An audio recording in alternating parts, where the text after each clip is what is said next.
So it's finally December, and I don't know if it's these chilly vibes or my messed up sleep schedule, but as the holidays near, I'm getting more and more memories of college, and specifically college finals.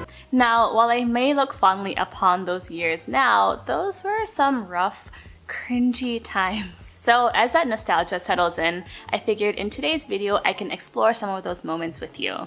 And no, not those cringy moments, but rather the mistakes and the things I wish I knew as a computer science major. Okay, I know it's not that juicy, but hopefully you'll learn something from my experience and all of the different mistakes that I made.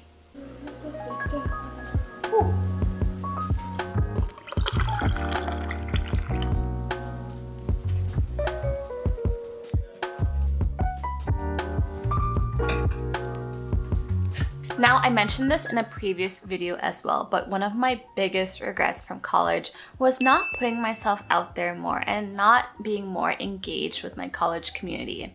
And especially as a CS major, I was perfectly content in my own little bubble, staying up late working on problem sets by myself while jamming out to outdated Telugu music.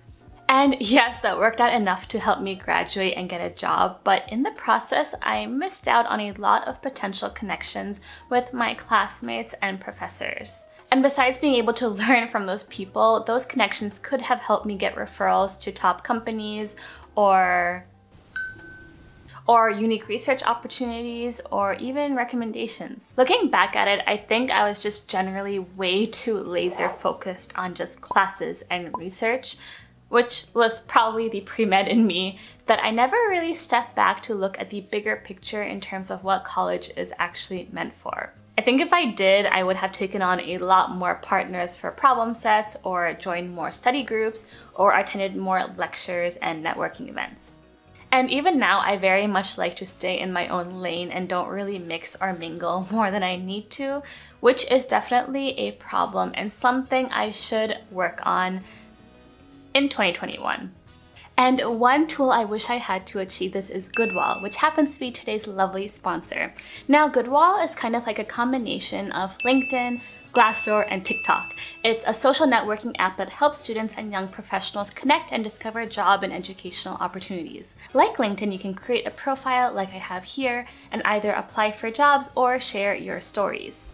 What I like the most about Goodwall is how it's catered towards students and works towards building a more positive and inclusive community, especially within tech. For example, they're currently running a coding story challenge until December 10th, where you can share your story of how you got into CS to inspire others to do the same. And the top 3 entries will receive a cash prize.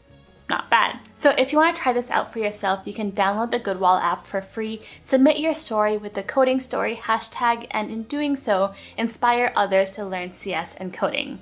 So yeah, check out Goodwall if you haven't already, and thank you so much for supporting this channel. And now back to the video.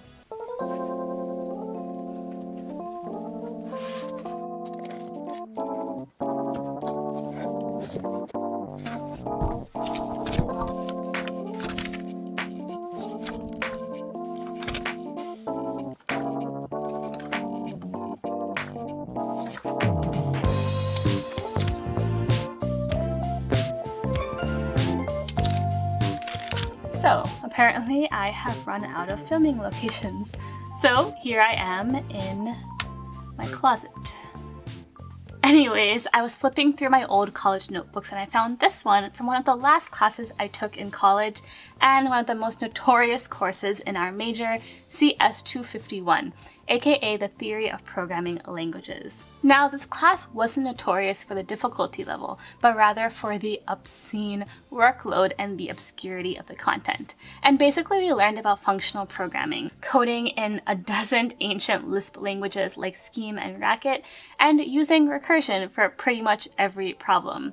So of course it was pretty easy to hate on this class. And so I told myself, who will ever make me use Racket in the real world? And since I already passed my technical interviews and got a job, why will I ever have to do recursion again? Yeah, I was dumb. But a few months passed and there I was, working as a full-time software engineer. And yes, I wasn't using Racket or Scheme, but I did have to pick up new languages pretty quickly, specifically JavaScript. But luckily, since I struggled through CS 251 and actually learned how to learn new languages, picking up JavaScript was not that difficult. So yeah, it was really easy to look at these classes that I didn't like and just do the bare minimum to pass. But now, while I don't code every day, or at all, there are times where I wish I could converse better about these topics. For example, if I actually paid attention in systems, it could help me impress my dad at the dinner table, or better explain a topic in a video, or even select a computer that doesn't sound like a steam engine. So yeah, I guess the lesson learned is to not underestimate what a CS class, or I guess any class in college will teach you, and actually take them seriously. Time to get up.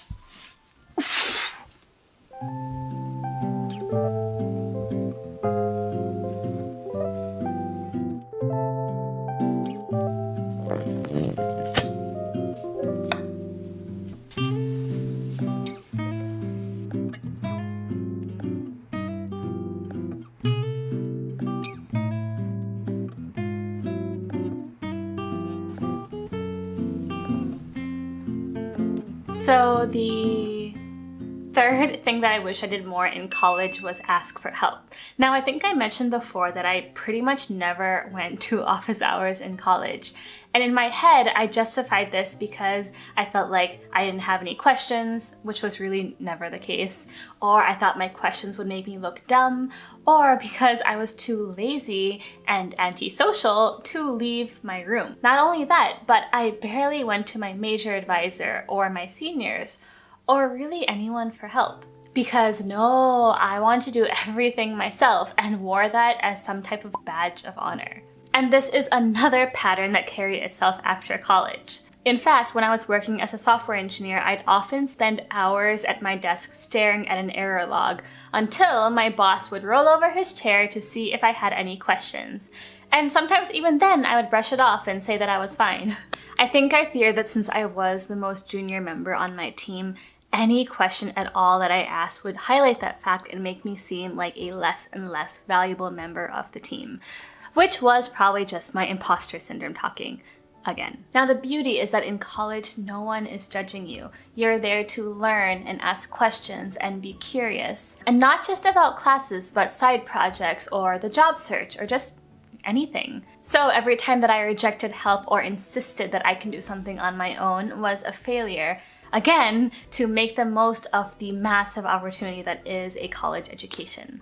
Great, now that I feel horrible about myself, let's go get a snack.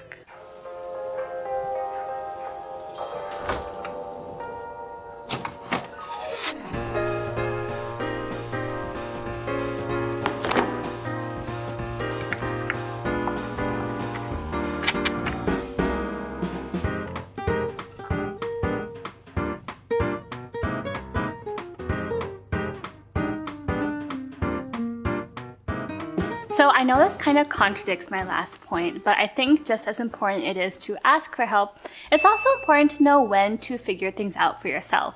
Now, I did inadvertently get relatively good at this because of the previous point, but there still are a lot of areas like related to the tech interview process or salary negotiation or just career things in general where I didn't use online resources to their fullest. In fact, only since starting this YouTube channel did I realize that the online student and CS major community is massive and, in my opinion, pretty supportive from places like Discord and YouTube and Reddit. But yeah, in college, I didn't know that, so I was kind of flying solo when it came to career stuff.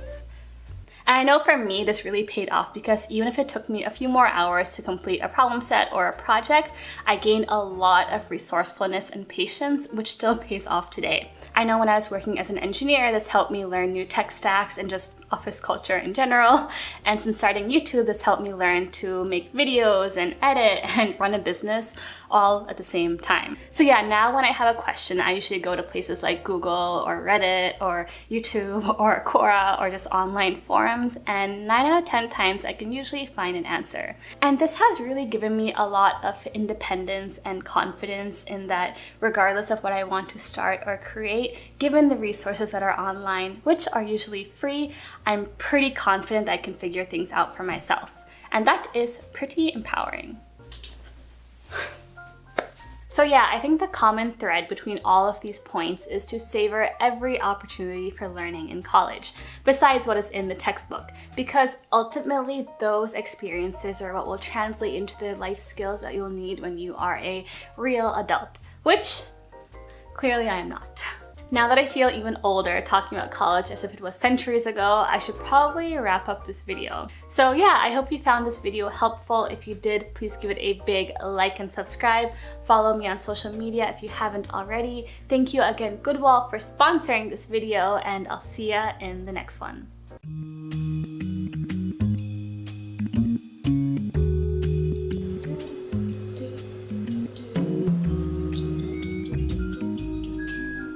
My classmate.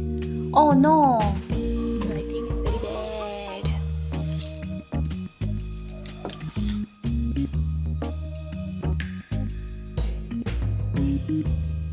Ah, that's all.